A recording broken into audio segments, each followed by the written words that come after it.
Bonjour à tous et bienvenue pour une toute nouvelle vidéo. Nous allons aujourd'hui avoir le plaisir de parler des héros de la saison 2 et des nouveaux costumes, mais aussi encore, si je ne dis pas de bêtises, de nouveaux héros. S'ils les ont sortis ou pas, on va les voir rapidement. Alors ici non plus. Parce que je sais qu'il y a de nouveaux héros de peau qui sont prévus, mais je les vois pas. Je vois que les costumes, c'est déjà cool. On va voir les costumes, écoutez, je me suis un peu trop avancé, c'est déjà pas mal. Nous allons voir du coup les costumes, hop, en commençant par notre cher et tendre Inari. Le costume, il est comme ceux des héros d'été, et ceux de le reste de la saison 2 du coup, c'est pas comme les mêmes stats que la saison 1, chose qui aurait pu être cool, vu qu'ils l'ont fait pour les héros d'événement, donc ça serait un petit plus. Donc, du coup, on va revoir d'abord la version originale, on va voir la version costume. Inari, qui est de base une voyou, la famille de Sakura, donc du coup, suivant s'il y a 2 à 5 héros, elle gagnera entre 2 à 12 générations de mana. Donc, toute seule, le bonus famille est inexistant. Alors, ces stats sont maintenant plus augmentées avec le bonus de costume, du coup, qui est un 3-3-6-1. 840 d'attaque, 660 de défense et 1390 de PV. Une belle attaque en tout cas. 9 porte-bonheur. Vitesse moyenne, 180% de dégâts à tous les ennemis. Tous les alliés obtiennent 56% de chance d'esquiver les compétences spéciales pendant 3 tours. Et chaque esquive invoque un sbire renard Sakura. Ce sbire héritant de 9% des PV et 30% de l'attaque d'Inari.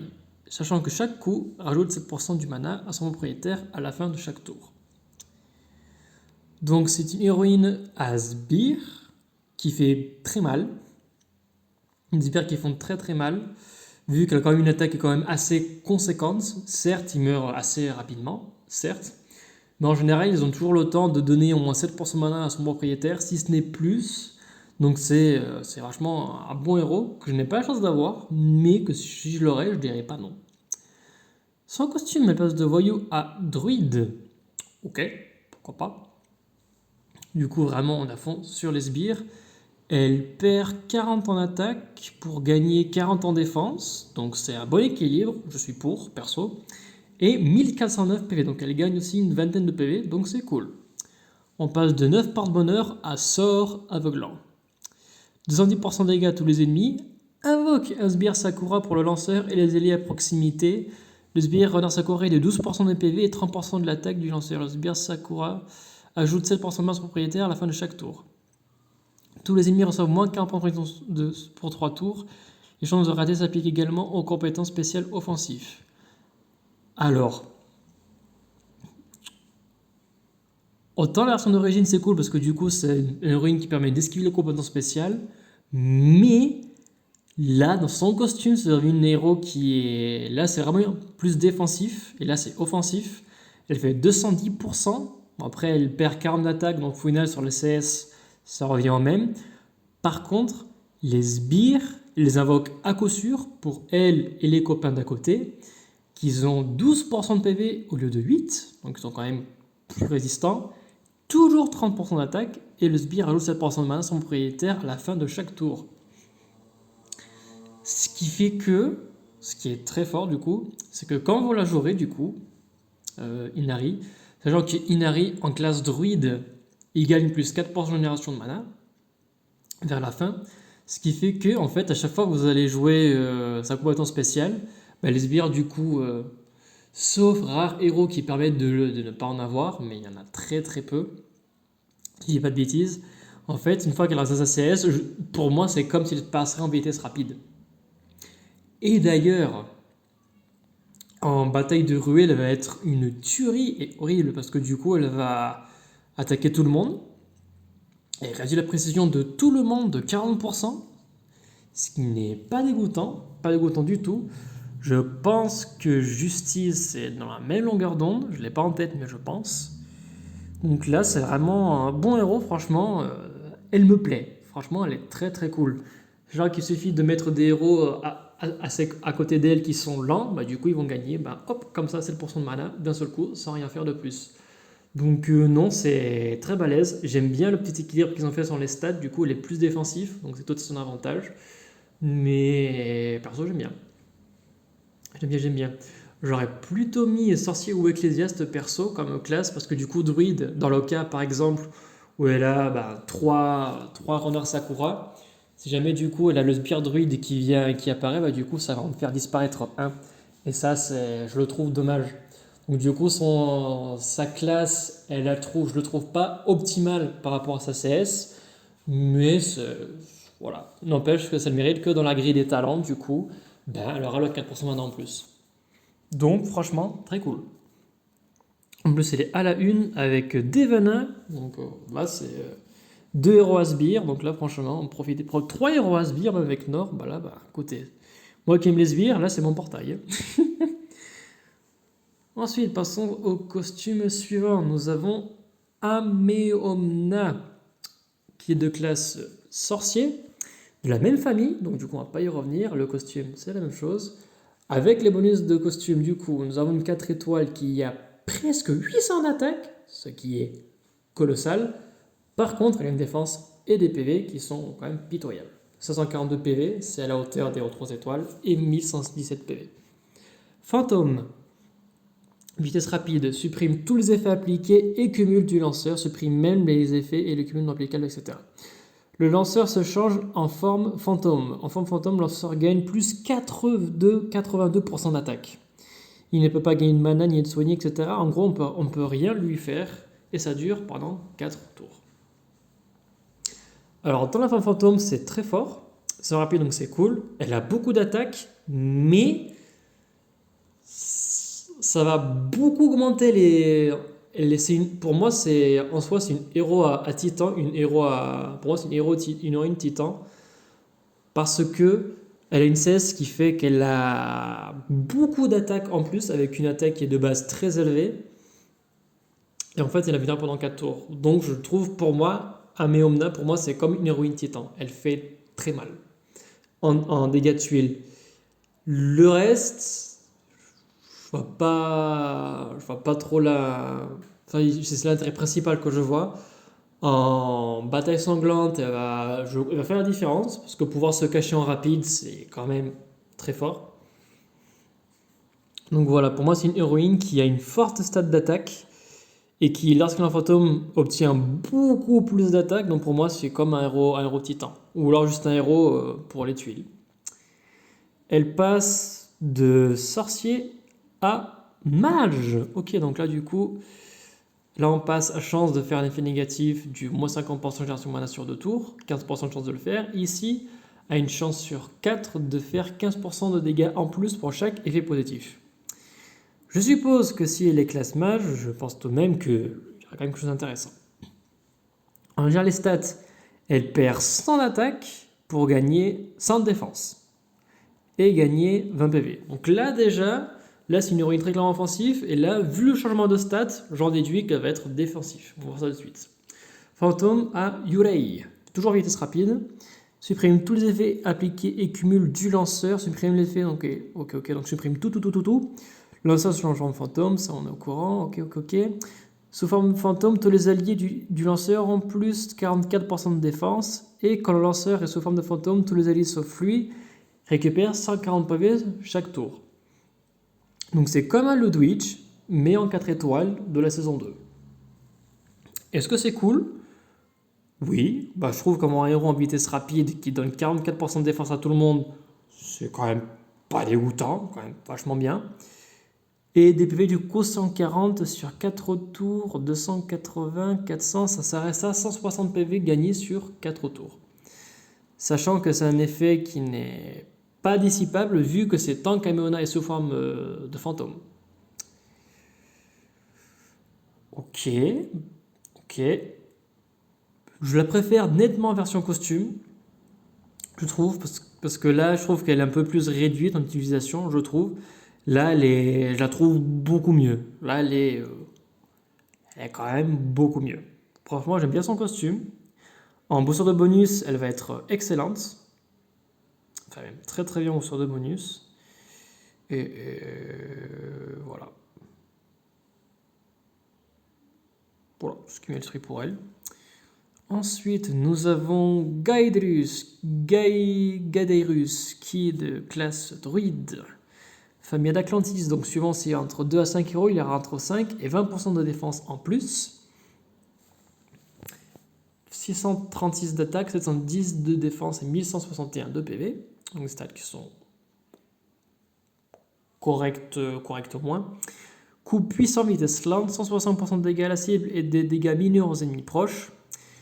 Lui-même et ses copains reçoivent 48% d'attaque sur 4 tours et récupèrent 612 PV sur 4 tours. Je trouve pour moi Gaedirus, dites-moi ce que vous en pensez, mais je trouve que pour un héros lent, sa CS elle est très faible. Franchement, c'est un héros qui me botte le moins, qui m'intéresse le moins, sinon je ne l'ai pas, de la saison 2.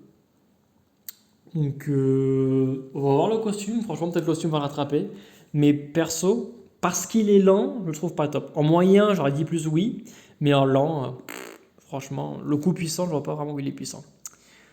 En costume, il passe de druide à paladin, ce qui est quand même une sacrée dégaine.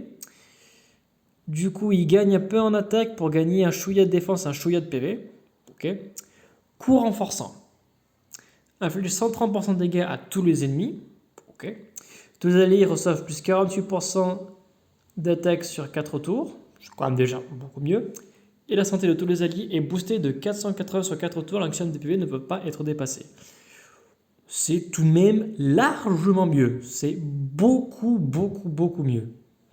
C'est encore un peu faible, je trouve, hein, légèrement faible, mais c'est tout de même beaucoup mieux que la version costume.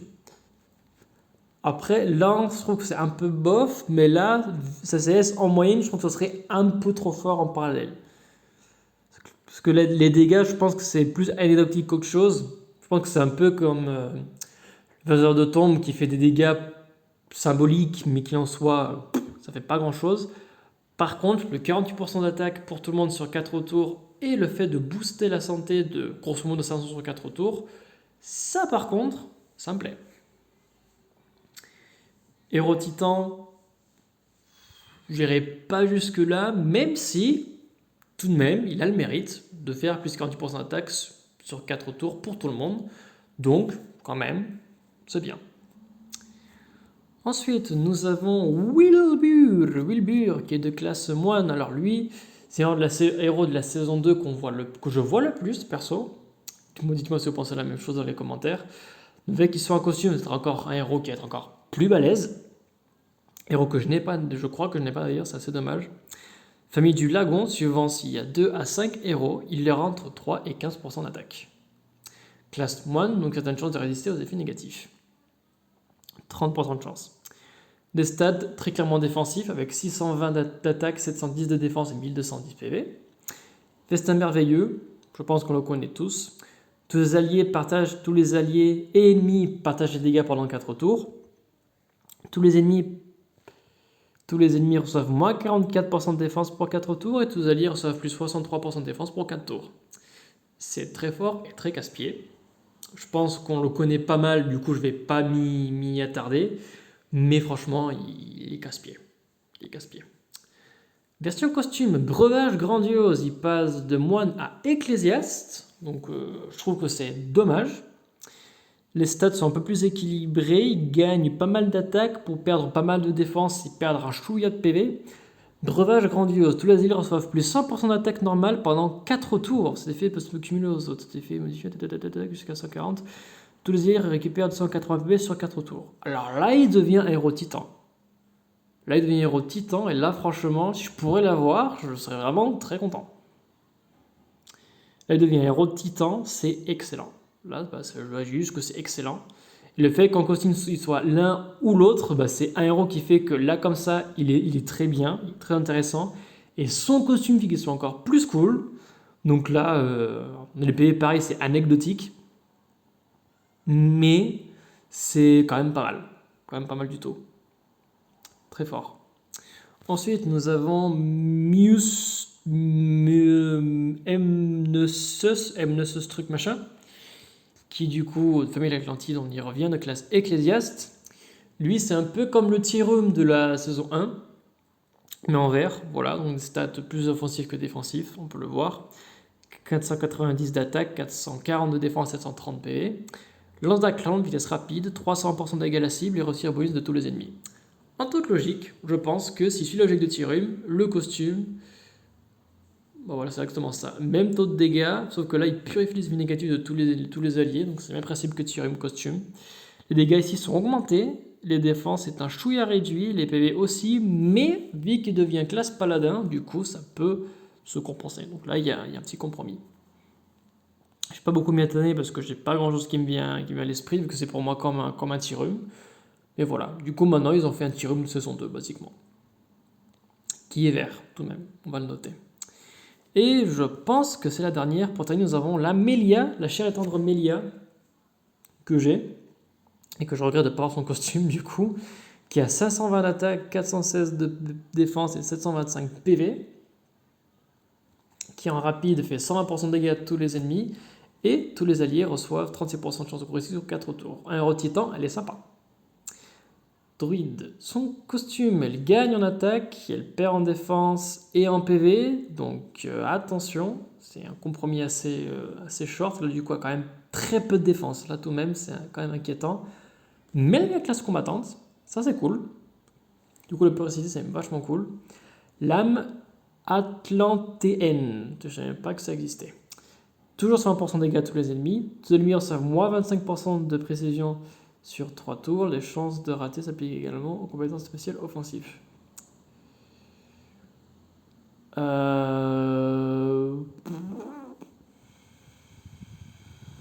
Ouais. Là, par contre, je suis déçu. En 25, c'est. Enfin, même Bane de la saison 1, il fait plus. Bon, après, c'est vrai. Si on aurait mis le debuff de Bane sur tout le monde en rapide dans la saison 2, là, ça aurait été beaucoup trop cheaté sur la saison 3. Saison 2, pardon. Mais ça le mérite d'être le seul héros de la saison de 3 étoiles à dire précision de tout le monde. Et ça, par contre, c'est bien. C'est à prendre en compte. Elle ne m'intéresse pas plus que ça, mais tout de même, ça a son mérite. Je pense que des fois, ça pourrait changer la donne. Et on a vu tout le monde. Parfait. Parfait derrière. Tant que je suis là, voilà. Bane, qui lui, il est à moins 35, donc c'est quand même beaucoup plus.